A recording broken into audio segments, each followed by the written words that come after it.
What's good, you guys? We're back with the installment of A Day on the Hardwood, and man, this was a mix, man. The Suns Lakers game was decent, although it was clunky at times. A lot of turnovers. It was very low scoring in the first half, and the Trailblazers game was fun though. The Trailblazers game was fun, and the Heat and Bucks. We didn't have to talk about that. We're gonna talk about the Heat though.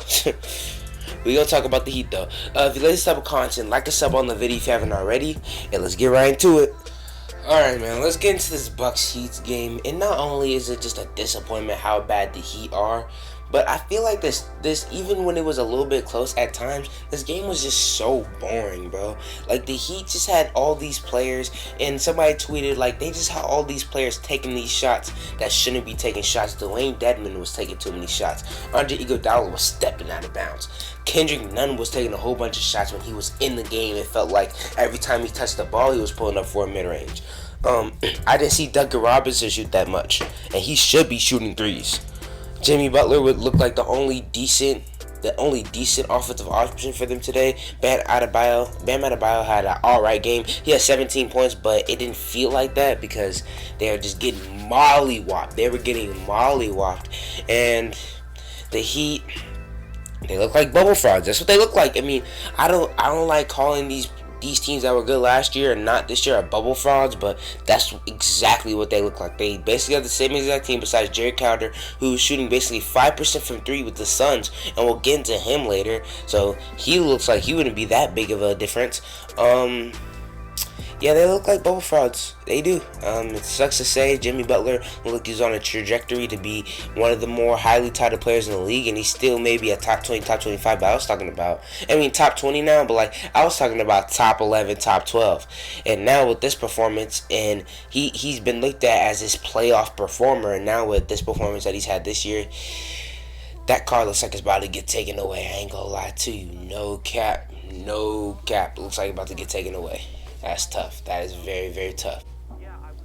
Alright, now let's talk about the Bucks. Man, in the third quarter, Chris Middleton really started heating up and getting to his spots, getting to his mid-ranges and threes. I love Jrue Holiday in this game. In the second quarter, it felt like he had 15, 16 points and was having an impact on everything in that pick and roll, but he only had like 9, but it felt like he was in every single offensive play making a difference. And that's what the Milwaukee Bucks got him and then gave him an extension for. That's what they did that for him to have this type of impact in the pick and roll, and I think they need to have the ball in his hands even more than they do now because he is that type of player, passing and scoring. He's crafty, mid-range and floaters decent, three-pointer can be good at times. He's really that guy. He can be that guy. Just give him the ball more.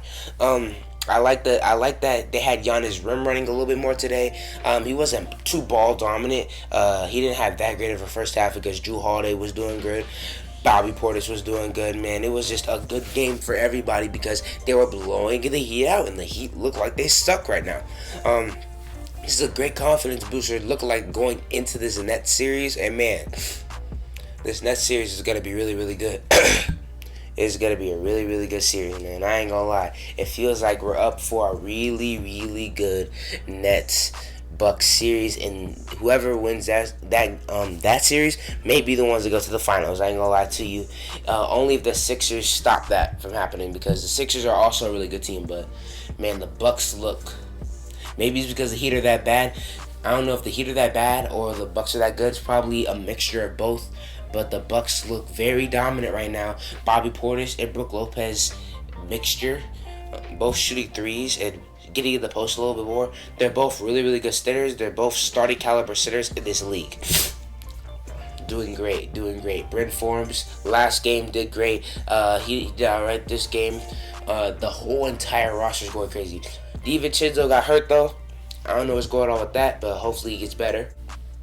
Now let's get into this Lakers-Suns game. First, let's talk about the Lakers, man. LeBron in that third quarter, in the first half, he was being not aggressive, probing, like I said last time he played in the first half. But in that third quarter, he started going crazy. He started getting to the basket. And the entire team, the whole entire game, not LeBron, were scoring in the paint, dominating the paint, showing how much bigger they are than the Suns. They got Anthony Davis, LeBron, Marc Gasol, Andre Drummond. They were dominating. Dennis Schroeder, get it to the bucket, penetrating. man, it was exciting to see Kyle Kuzma. Although he did struggle shooting, offensive rebounds, he was bringing that energy. All those players just doing great, and they were just using their size to win the game. LeBron was going insane, being so aggressive in the third and fourth quarter. Anthony Davis, the entire game, being aggressive. We love to see that.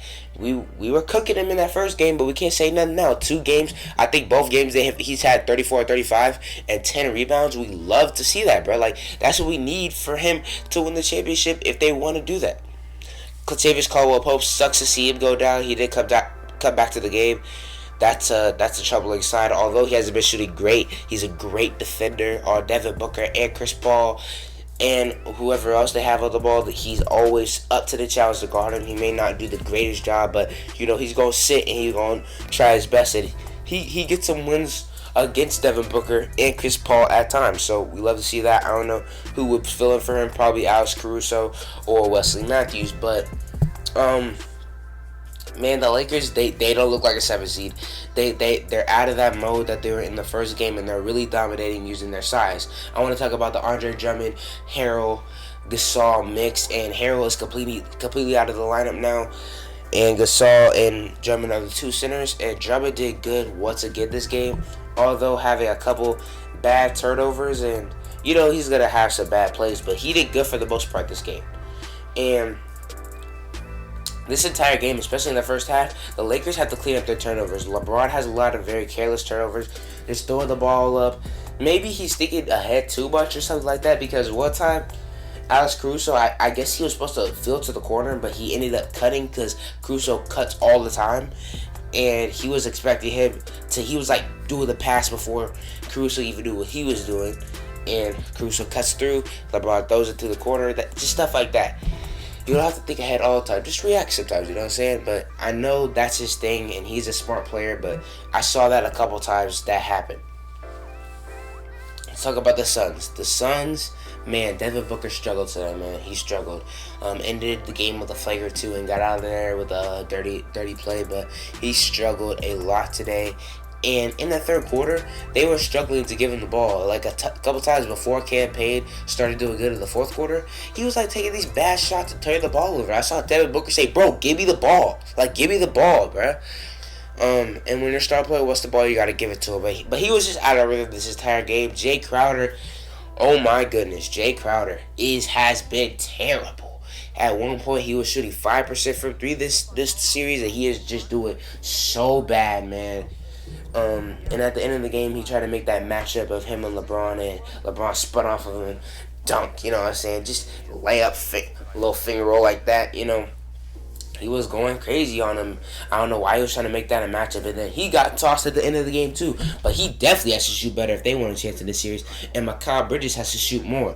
He hits those 2 threes in the first quarter, and he doesn't shoot anymore for the rest of the game. That makes no sense. You're a better shooter than that. Cam Johnson has to shoot better. All those players, all those shooters besides Devin Booker, Chris Paul, and DeAndre Ayton, you have to hit your shots. Crowder, Johnson, and Bridges, you have to hit your shot.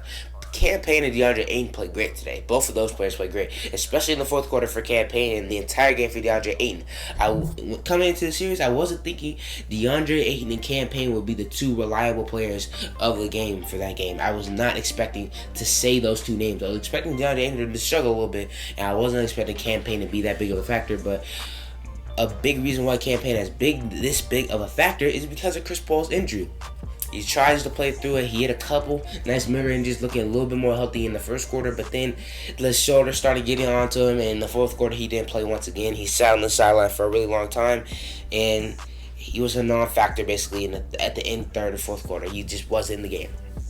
So that really is disappointing, and Chris Paul has the worst luck. He gotta have the worst luck of all time, because this is another series where he's just put out from injury, and it's so disappointing. I hate that the Suns had to go against the best team in the West in the first round because they wanted to be injured. That sucks to have those guys first series, and their reward for being the second seed and doing great in the regular season was to get the best team in the West, and that's very, very tough. That sucks, man. Alright, guys, now let's get into the last game. Nuggets versus Trailblazers. Another really, really good game, and it wasn't Dame time. it was Rivers time, bro. Austin Rivers at the end of the game was going insane, bro. I was not expecting that. A big late waiver wire pickup for the Denver Nuggets. He was on the New York Knicks, got out of the lineup. I think he got injured or got COVID and never really got back in. He was doing good at the beginning of the season for the Knicks. Never got really got back in the lineup with the Nuggets and has been doing good. Kind of trying to fill all these guards are kind of trying to fill the absence of Jamal Murray, and Rivers did a really good job of that today. Campazzo with a close to triple-double. Jokic, we don't even have to speak on him. You know he's going to do what he do. MPJ, although being very bad on the defensive end, shot well from 3, but you got to be better on the defensive end. This team is just really... The Trailblazers' depth is terrible sometimes. It's really bad. Enes Kanter is beginning to be unplayable. He put Rondae Hollis-Jefferson in the game to be a small ball 5 at one point. Carmelo Anthony and Anthony Simmons are kind of the only reliable pieces off the bench, and Simons did not play good today. Anthony played decent, and when CJ and Dame aren't both going crazy and your bench isn't doing good, it's hard, bro. It's really hard. Yusuf Nurkic played decent today, though. I give him that, and so did Norman Powell, but man, they got a seven-man rotation at this point, and Simons wasn't good today, so it was really like a six man. Like, dang, that's tough. You gotta short your rotation in the playoffs, but you never want to shorten it this much because then you're not giving your players any rest, and that's what makes it hard for these Trailblazers team.